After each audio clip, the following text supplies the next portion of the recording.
வீட்டு வாசல் உட்காந்துருக்கு, ஒரு கீரைக்காரமா வருது. நம்ம முன்னோர்கள் எப்படி வாழ்ந்தாங்கிறதுக்கு ஒரு உதாரணம். ஒரு கீரைக்காரமா வருது. கீரை எவ்வளோ? 8 அணா. பாட்டி 4 நாள் தெரியா? 8 அணா 4 நாள் ஆர்குமெண்ட், ஹீட்டட் ஆர்குமெண்ட். எதுக்கு? 4 நாள் பார்கெயினுக்கு. கடைசியில் அந்த பாட்டி தோற்று போச்சு, அந்த கீரைக்காரமா தோற்று போச்சு. சரிம்மா 4 நாளுக்கு தான் கொடுமா. ஆனால் இந்த பாட்டி 4 நாளுக்குன்னு ஒரு 4 கட்டு வாங்கிடுச்சு. இந்த கீரையை கொடுத்து இந்த பாட்டிக்கு எழுந்துச்சே, தப்புன்னு மயக்கடிச்சு விழுந்துச்சு. உடனே இந்த பாட்டி தண்ணி தெளிச்சுட்டு உள்ளே போய் காஃபி சூட வச்சு கொடுத்து, தனக்கு வச்சிருந்த 2 இட்லியை கொடுத்து, சூடாக 2 தோசை விட்டு கொடுத்து, இன்னும் காலையில் சாப்பிட்லையா, இந்த மாதிரி சாப்பிடாம இருக்காது, மத்தியானம் சாப்பிடுன்னு கையில் ஒரு 30 ரூபா கொடுத்து, தான் பழைய புடவை ஒன்று கொடுத்து அமிச்சிச்சு.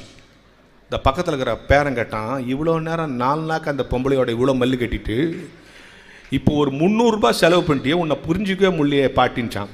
அது அந்த பாட்டி சொன்ன பதில் என்ன தெரியுமா? வணிகத்தில் தர்மம் கிடையாது, தர்மத்தில் வணிகம் கிடையாது. இதுதான் நம்ம முன்னோர் வாழ்க்கை. இதுதான் நம்ம